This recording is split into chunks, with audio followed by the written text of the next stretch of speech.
Hey there and welcome back to XCOM. My name is Pete and today we complete another episode of our XCOM Enemy Within Ironman Impossible walkthrough.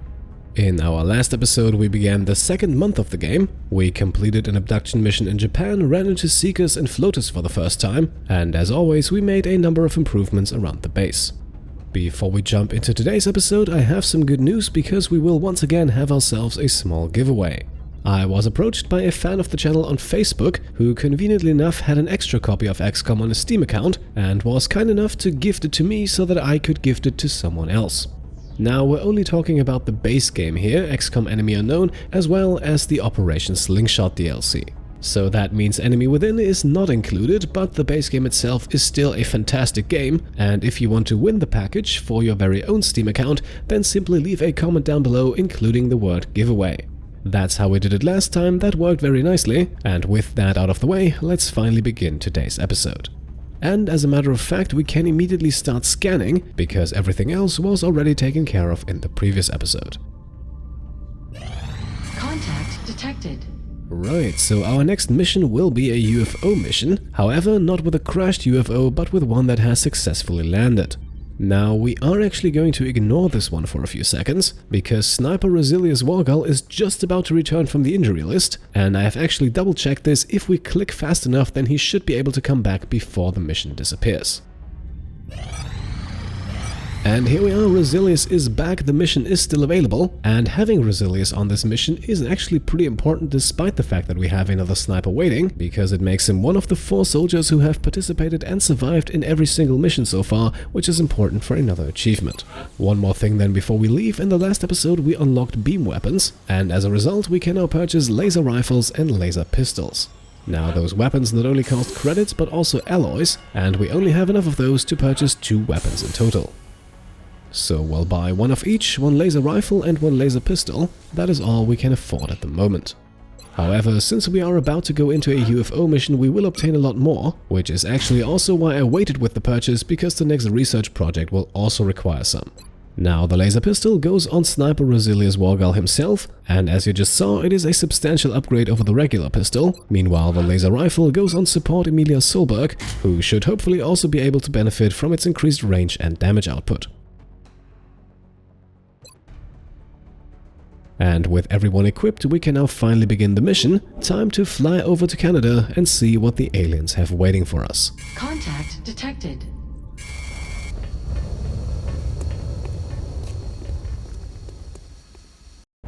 HQ, this is Big Sky. We are in position and awaiting further orders. Roger that, Big Sky. Strike 1, you are green to deploy. Approach with extreme caution. Current enemy status at the site is unknown. Alright, we find ourselves in the middle of the forest with a lot of open ground and not a lot of cover. The UFO is very likely somewhere down that middle pathway, a path that unfortunately only presents us with a few half covers and that's it. Still, we'll have to make do with what we have, so we'll send Emilia out first, and since she does not reveal any aliens, we can safely use dashes with the rest of the squad to at least get them into half cover.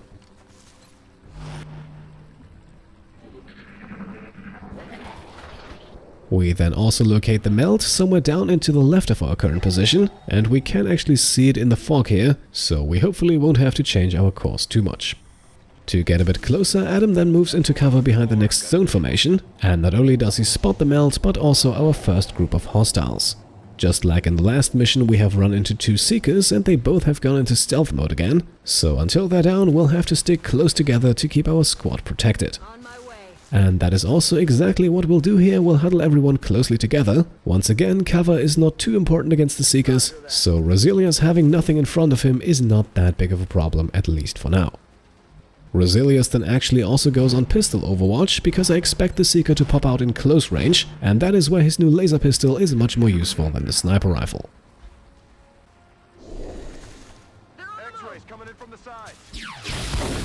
And our strategy certainly paid off right there. Emilia lands the first kill with a new laser rifle, no one takes any damage, and we only have 1 Seeker left, at least in this group. With 3 turns remaining to grab the melt, we can't do much more but press on, so Assault Adam Work will once again lead the charge. Once again though, no enemies in sight, so Emilia can join him, and with Andrea and Rosilius we'll actually completely ignore cover this round. We will put them right behind Adam and Emilia, because that way the last remaining Seeker will have a hard time getting through 4 overwatches. And indeed, here it is, Andrea is once again the target, but once again our approach works like a charm, all 3 reaction shots hit and the Seekers are defeated. At this point we also locate the second melt container somewhere to the northeast, but normally on these UFO missions, if you don't spend too much time taking out the enemies, the mission will be completed before the timer runs out and you receive the melt automatically. But let's not worry about that for the moment. For now we can once again advance a bit closer to the first container, and also once again we don't uncover any new enemies on our way over there. This time, however, we do want to keep everyone in cover, because of course there might be other types of enemies waiting. For now though, things remain quiet. We have successfully made our way over to the UFO, and the meld is also within reach, so let's use Adam to secure it. The rest of the squad can then once again move up a bit. Emilia can actually reload her laser rifle at this point, but apart from that we'll stay right here for another round of overwatches.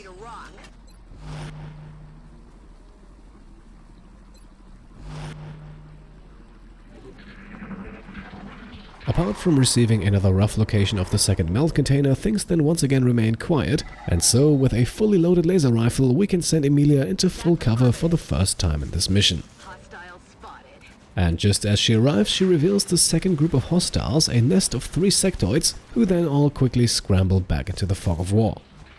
As we move up Adam, however, we catch just a bare glimpse of one of the sectoids, but that is actually enough to activate Rosilius' squad side ability, and so from a safe distance away he can now take a shot with a sniper rifle, and will actually use the headshot ability for this to increase his chance for a critical hit. And once again that works like a charm. Rosilius gets the kill and earns himself a promotion, and with no more enemies in sight we can't do much more but to move up Andrea and put everyone else on Overwatch.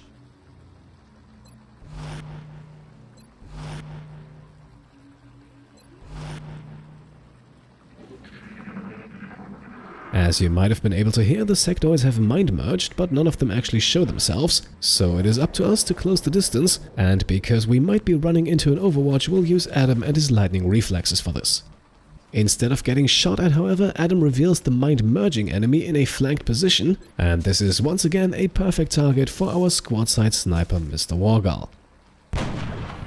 And wonderful, the shot finds its target, Rosilius gets the double kill, and the second group of hostiles is defeated.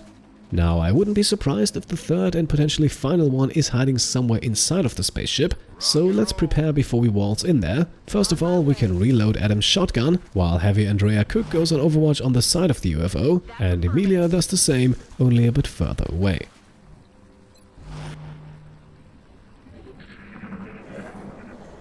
Now, what you just heard there is the unmistakable sound of floaters, so even though we don't see them yet, we have another group of highly mobile enemies waiting for us somewhere on this map. And who knows, maybe they are hiding inside of the spaceship, so let's use Emilia here to take a closer look. And indeed, 3 floaters have activated and scattered, although 2 of them have stayed inside of the ship. The outsider, the energy being protecting the ship, is nowhere to be seen, however. Now, Emilia is in a bit of an uncomfortable position at the moment, but as long as she's there, Rosilius can line up another squad side shot, and even though his 4 points of damage don't get us the kill, they do make life a little easier. We will now move a bit closer with Adam, hopefully without revealing the outsider, and indeed for now Mr. Work remains unseen, which is not exactly something we can say about Emilia, so for now we'll go for the tactical retreat. And who knows, maybe on the next turn this might even allow her to get into a flanking position. Andrea will then take over Emilia's position, but 1 tile further back. This ensures that she stays out of the aliens' line of fire.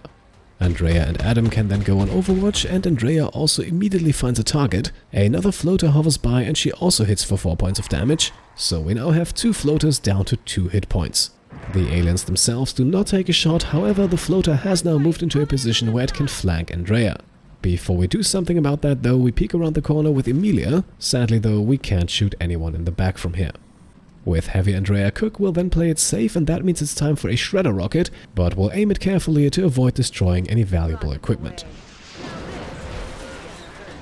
and the shot connects, but not once, but actually twice. So another floater was apparently hiding close by, and we can definitely see the corpse of the first one here, and yes indeed also a second one, so that must have been the one that Rosilius hit earlier. Lucky coincidence here that leaves us now with only one floater and then of course the outsider inside of the ship, but let's not celebrate just yet. Instead, we can move a bit closer and reload with Rosilius, while Adam and Emilia remain put and on overwatch.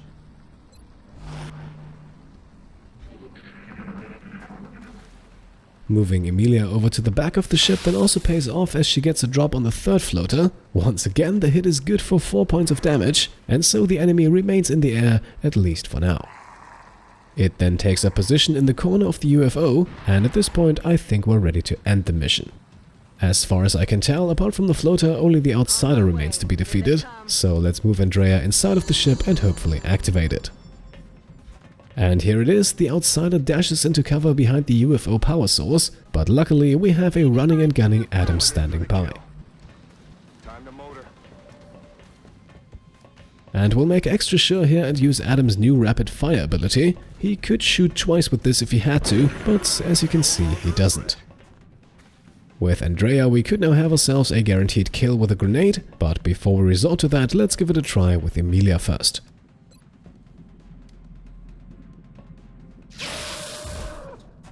All mission objectives completed.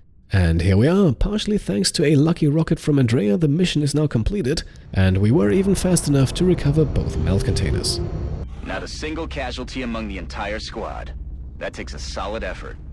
Back in the base, we then receive another promotion for Rosilius, so let's upgrade Mr. Wargull to Lieutenant. For his abilities, we can choose between Disabling Shot, a shot that can disable an enemy's main weapon for 1 turn if it hits, or Battle Scanner, a handy device that can be thrown just like a grenade and will then reveal any enemies in a radius around it, even stealthed ones like the Seekers. Now, admittedly, I don't find myself using either one of these two abilities all too often, but I think at least in the early game the Battle Scanner is a bit more useful. Knowing the enemy's position before they know yours is never a bad thing, and having a way around the Seeker's stealth ability could come in handy as well. So we'll go with the Battle Scanner for Rosilius. The next sniper will probably receive the Disabling Shot though. Now, because we have just completed our 7th mission, we unlocked the 3rd Cross of Jared in this playthrough. A 4th and final one will be awarded after mission number 10. We will not actually put it on anyone just yet though. The reasons for this are once again achievement related. Our loot from this mission is then quite respectable. Apart from the usual array of corpses and weapon fragments, we also received 60 alien alloys and 25 units of Illyrium, as well as 2 UFO flight computers and a power source, all of them still intact. And that completes this mission, but we haven't done much else yet in this episode, and in only 2 days the officer training school will be completed, so let's continue scanning. Commander, the Council is requesting your attention. Secure transmission coming in now. Right, I did not expect that to happen this quickly. Only a few hours after returning to the base, we received the next mission request.